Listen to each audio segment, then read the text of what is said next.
So in this inflated economy, which probably was more dynamic, inspired by these virtual markets, and was more dynamic than the reality of physical world, we started building ships.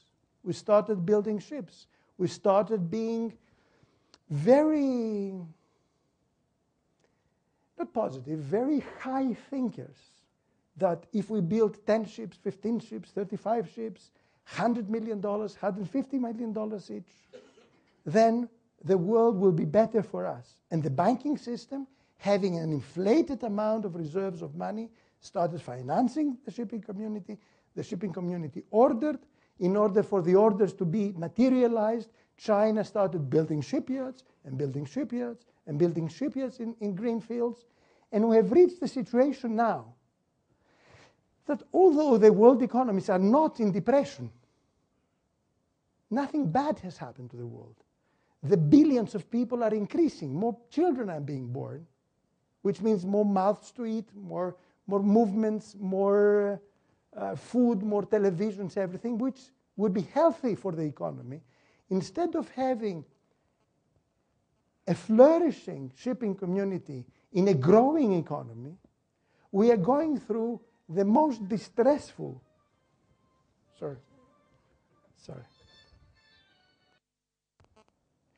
the most distressful period of our times. And anyway, okay. Sorry for that. Break it. No, not break it. We need to communicate. Good things do not happen easily, you say, Grace. Το καλό πράγμα αργεί. Το καλό πράγμα αργεί. So, what is the situation in shipping? An economy which is stable and growing, and a China which is growing, and India is growing, and America which is healthy, but a shipping community which is entering into deep poverty. Why? Because ordered ships of inflated prices, order too many ships which are beyond the needs of their markets. To order these ships, big industrial countries created welders, machinists, shipyards, or whatever, which needs to move because otherwise there will be political problems.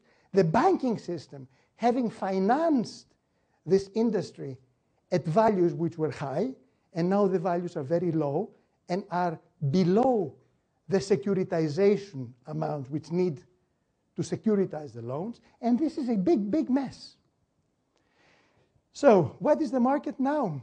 The market now is that mainly tankers, but also dry cargo ships, are working far below the money they need to earn to pay back these capexes, capital expenses, are working far below operating expenses. The industry is losing tremendous amounts of money every single day, every single hour. Is that a doomsday? Is that a catastrophic scenario? Is that an abyss in front of us? I personally believe no, because the ships are too many, but the world is too big. The mouths are too many. We need the transport capacity to feed and make the world run. So even if we have this peak of supply, which is far above demand, if the world continues to grow, and if we have peace on earth, so that we have continuity of growth, then this shipping demand will grow and grow, and we come to stability. But at this particular moment, we are in big, big trouble, and I will tell you that in this big trouble, some shipping clusters have decided to do something very unique. We all know that particularly the Greeks, but all shipping community, believes in free and open competition in the free markets. We are not used, and we do not like grants, sponsoring, support of societies, nothing. We know how to work freely in the open seas and be successful. But now, a tanker which moves cargo from Arab Gulf to China and back to America is losing $3,000 a day who is working with negative returns, which means we are financing the oil industry, which means that the ships soon, the companies soon, many companies soon may run out of the money to maintain, to support the ships, to paint them, to keep them safe, maintain the standard we have created in the good times, and even let their people unpaid. This is a major issue, and that is why the shipping community, at least the tanker community, has taken a very brave decision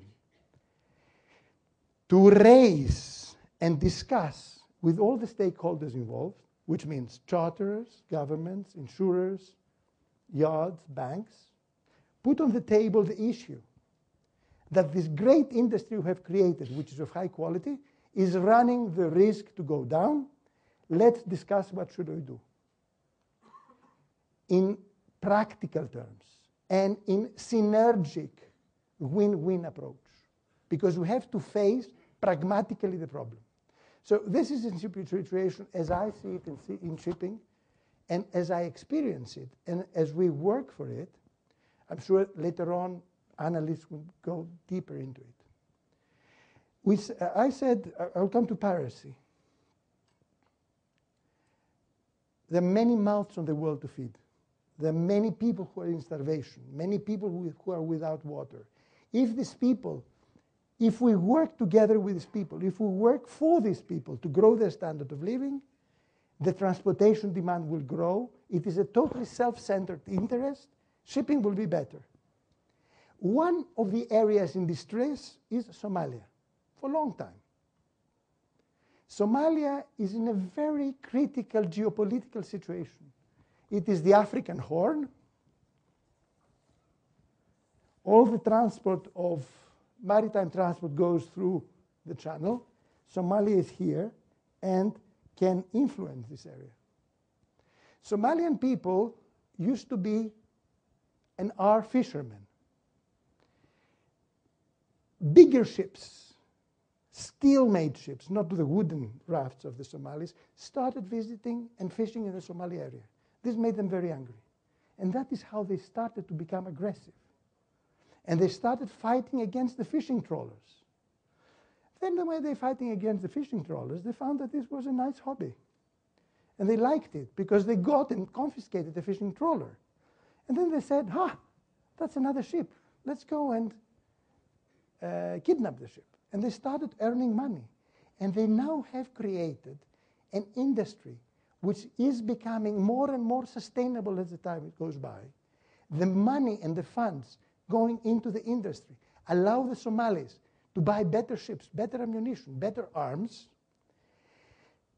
It seems that the Somalis are having a very low risk for their criteria, because life in Somalia is not as important, a very low risk and very high returns business. That is an issue which is not easy to handle. It is a very complex issue.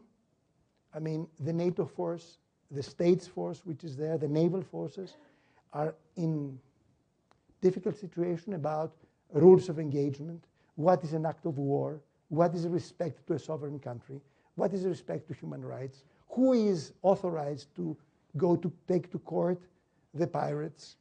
So many things which make the handling of the Somali piracy extremely complex. The good thing is that the bad thing is that Somali piracy is expanding. It seems that the sustainability and financial volumes entering into the industry is making, I'm calling it industry. I should not be calling it industry, but it has become a business. What is happening now, this profitable industry is expanding upwards, it's expanding to the west, is expanding long range in the water, is creating, enhancing the enthusiasm of the thieves and the pirates in the Malacca Straits, is increasing the enthusiasm on the west coast of Africa, and we have a disease, we have a great menace which is